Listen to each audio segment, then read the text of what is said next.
அருள்மிகு ஸ்ரீ பெருமாள் சுவாமியின் பாதம் பணிந்து எங்கள் ஓரங்க நாடகத்தினை துவக்குகிறோம்.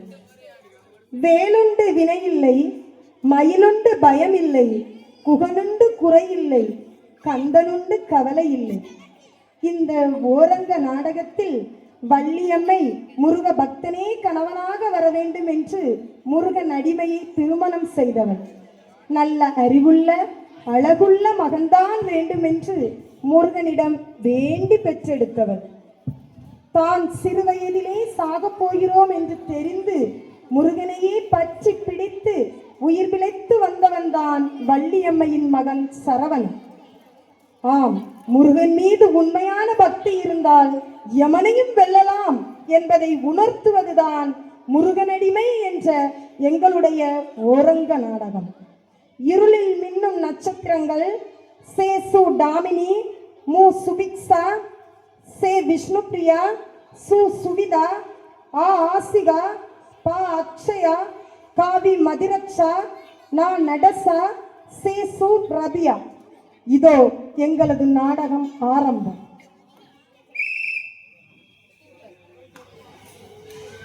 முருகா, 3 நாளா உனக்கு எல்லா அபிஷேகமும் பண்ணோம், நீ கண் திறக்கல.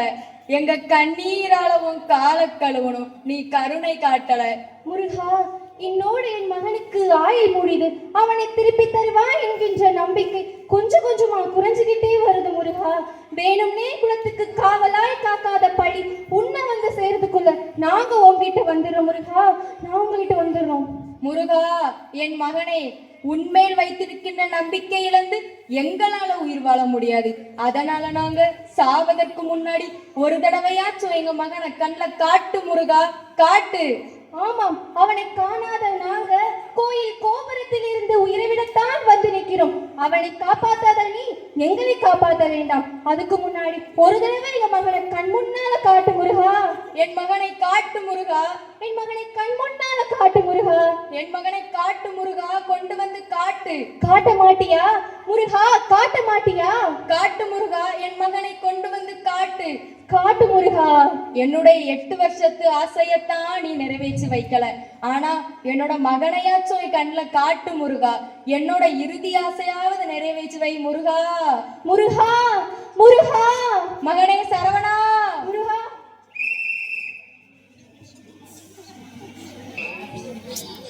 முருகா, முருகா, முருகா, என்ன காப்பாத்து. முருகா, என்ன காப்பாத்து. முருகா, எரும மேல ஏறி யமன் வரும்போது மயில் மீது ஏறி நீ ஒருவேளை கந்தரட உறுதி சொல்லுதே. இப்போ எருமகேடா ரூபத்துல என்ன துரத்துக்கிட்டு வர யமன் கிட்ட இருந்து என்ன காப்பாத்த மாட்டியா? முருகா, பசியால் அழுது புலம்பிய ஞான சம்பந்தருக்கு ஓடி வந்து பால் கொடுத்தா உன் தாய். பசியால் அழுத குழந்தைக்கு பார்வதி ஓடி வந்து கருணை காட்டி இருக்கும் போது பெத்த குழந்தைக்காக துடியா துடிக்கிற என் தாய் தந்தையருக்கு ஏன் முருகா கருணை காட்ட மாட்டேங்கிற? முருகா, நீ கண் முன்னால இருக்கிற போது நாடு என்ன செய்யும், கோல் என்ன செய்யும், நமன் என்ன செய்யும் என்று பாடினாரே உன்னடிமை அருணகிரி. அது பொய்யா? முருகா, என்னால மூச்சு விட முடியல. முருகா, என் நெஞ்சு அறுக்குதே. என் கழுத்தை யாரோ நெரிக்கிற மாதிரி இருக்குதே. என் கழுத்தை யாரோ கயிறு போட்டு இருக்கிற மாதிரி இருக்குதே. முருகா,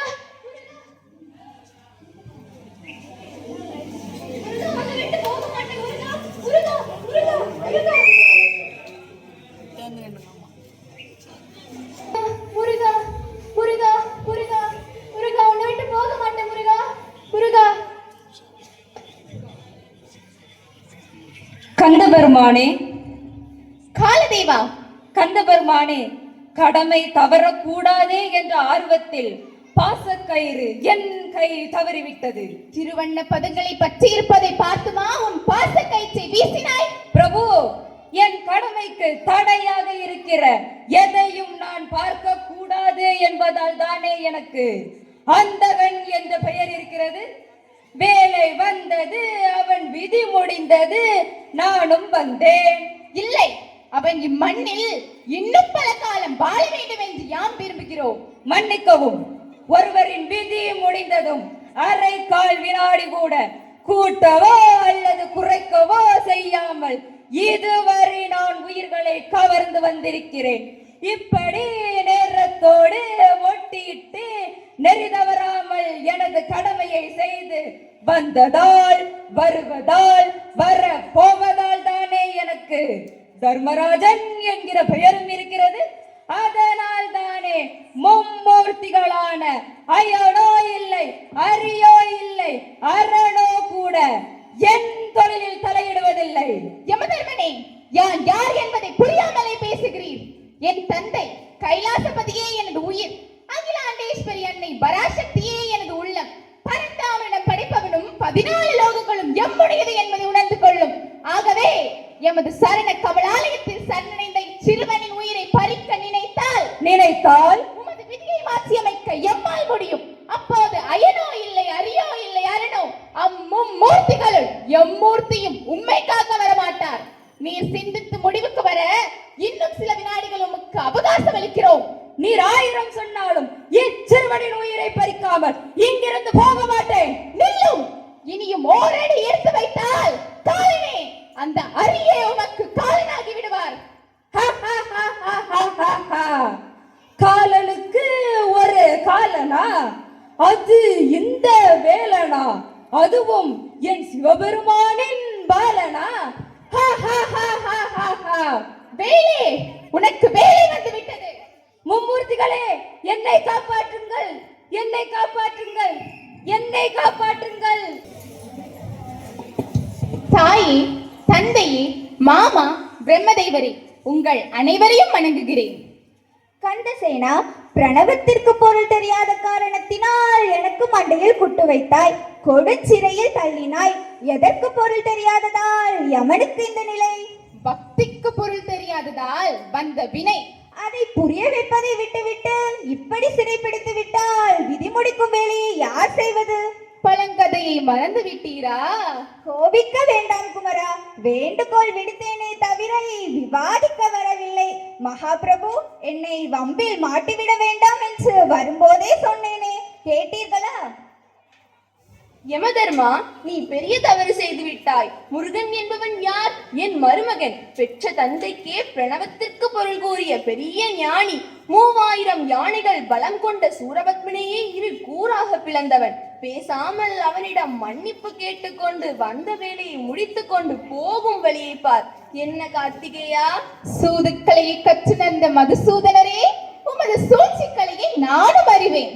மன்னிப்பு கேட்பதாம், வந்த காரியத்தை முடித்துக் கொண்டு போவதா? போற்றியே எனது நோக்கத்தை மாற்றிவிட நினைக்கிறீர், அப்படித்தானே மாமா? மைண்டா, பிரம்மதேவர் பேசினார், நீ எதிர்த்து பேசினாய். என் மைத்துனர் மகாவிஷ்ணுவையும் நீ மதிக்கவில்லை. சிறுபிள்ளை என்பதை நிரூபித்து விட்டாய். சிறு பிள்ளைதான் தந்தையே, ஆயினும் நான் ஒருவன் மட்டும்தான் ஆண் பிள்ளை. இவ்வளவு ஆணவமா? சுவாமி, குமரா, என்ன இது? ஆணவ பேசவில்லை தாயே, உண்மையைத்தான் பேசுகிறேன். நான் உங்கள் கதவிலே உருவானவனா? இல்லை. தந்தையின் நெற்றிக் கண்ணில் பிறந்தவன் தானே? நிச்சயமாக. அப்படி என்றால் நான் ஆண் பெற்ற பிள்ளை அல்லவா? உண்மைதான். ஆண் பெற்ற பிள்ளை ஆண் பிள்ளை தானே? நான் அதைத்தான் சொன்னேன். வேளா, நீ என் மருமக பிள்ளை என்பதை நிரூபித்து விட்டாய். மைத்துனரே, சும்மா இரும். பிறப்பிற்கும் அவன்தான் விளக்கம் சொல்லுகிறான், பிரணவத்திற்கும் அவன்தான் விளக்கம் சொல்லுகிறான். இல்லையா பிரம்மா? முதலில் இவன் விடுதலையை பற்றி பேசுங்கள். பிரபு, உங்கள் குடும்ப சண்டையை கொஞ்சம் நிறுத்திவிட்டு என் கடமையை செய்ய அனுமதியுங்கள். குமரா, ஒரு சிறுவனுக்காக யமனை சிறையில் அடைத்து வேதங்களையும் விதிகளையும் மாற்ற நினைப்பது தவறு. ஆமாம் சரவணா, உன் தந்தை சொல்வதுதான் நியாயம். மகேஸ்வரி, நீங்களும் எடுத்து சொல்லுங்களேன். ஆம் குமரா, வேதங்களையும் விதிகளையும் மாற்ற இயலாது. அன்னையே, தங்களின் அபிமான பக்தனான அபிராமி பட்டர் அமாவாசை திதியை பௌர்ணமி என்று தவறாக கூறி மரணத்தின் வாயில் நின்ற போது தங்களின் பக்தரை காப்பாற்ற வேண்டும் என்பதற்காக தங்கள் காதிலே அணிந்திருந்த தடாகத்தை கலற்றி வானிலே சுழற்சி வீசி அதுவே நிலவு, அப்பொழுதே நிலவொளி, அந்நாளே பௌர்ணமி என்று கூறி தங்கள் பக்தரை தாங்கள் காப்பாற்றவில்லையா? வேளா, பொதுவாக பெண்களுக்கு இரக்க குணம் அதிகம். உன் அன்னை, என் தங்கை, அவளும் ஒரு பெண்தானே. பக்தனுக்கு உயிர் பறிபோய் விடுமோ என்று பயந்து அவசரப்பட்டு அப்படி ஒரு காரியத்தை செய்து விட்டாள். அன்னை அவசரமிட்டார்கள், ஆனால் அதே காரியத்தை தாங்கள் ஆற அமர யோசித்து திட்டமிட்டு சொல்லிவிட்டே செய்தீர்கள். எதை சொல்கிறாய்? இரணியனுக்கு எந்த மனிதனாலும் மிருகத்தாலும் மரணமில்லை என்பதை உணர்ந்து இரண்டுமே இல்லாத நரசிம்மம் என்னும் ஒரு புது பிறவியை எடுத்து அவன் ரத்தத்தை குடித்து தங்கள் பக்தரை தாங்கள் காப்பாற்றவில்லையா? மைந்தா, அவர் புதிதாக பிறவி எடுத்தாரே தவிர உன்னை போல் பூமியில் இறப்பவரை எல்லாம் தடுத்து நிறுத்தவில்லையே. அந்த வகையில் பார்த்தால் எனக்கு தாங்கள் தான் குரு தந்தையே. என்ன சொல்கிறாய்? தங்கள் பக்தன் மார்க்கண்டேயனை காப்பாற்ற காலனை காலால் எட்டி உதைத்து கொஞ்சீரே, அப்போது பூமியில் மரணமே இல்லாமல் போகவில்லையா?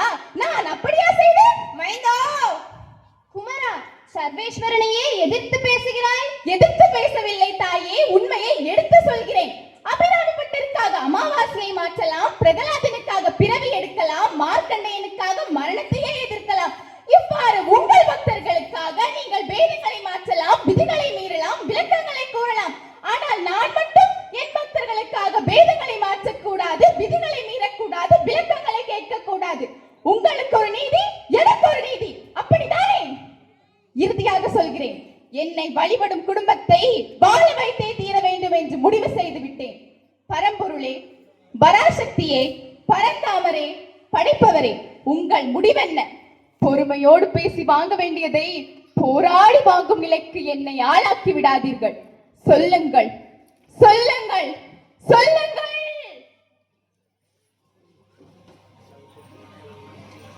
அசுரனை அழிக்கவும் ஏழமை செய்தோரை அடக்கவும் விஸ்வரூபம் எடுத்த நீ உன் பக்தனை காக்க படைத்து எழுவாய். மீண்டும் உன் விஸ்வரூபத்தை காணலாம் என்றுதான் உன்னை கொதித்தல செய்தோம். ஆம் குமரா, அதனால்தான் நமனை கூட உன்னை எதிர்த்து பேச தந்தையார் கட்டளையிட்டார். பிரபு, இது மும்மூர்த்திகளும் சேர்ந்து நடத்திய திருவிளையாடல். ஆமைண்டா, உனக்கு என்ன வேண்டுமோ கேள். தந்தையே, இதுவரை இதிகாச புராணங்களிலே இல்லாத ஒன்றை நான் கேட்கப் போகிறேன். இந்த வினாடி முதல் முருகா முருகா என்று உள்ளந்தோறும் யார் என்னை வணங்குகிறார்களோ அவர்களை காலன் என் அனுமதியின்றி நெருங்கவே கூடாது.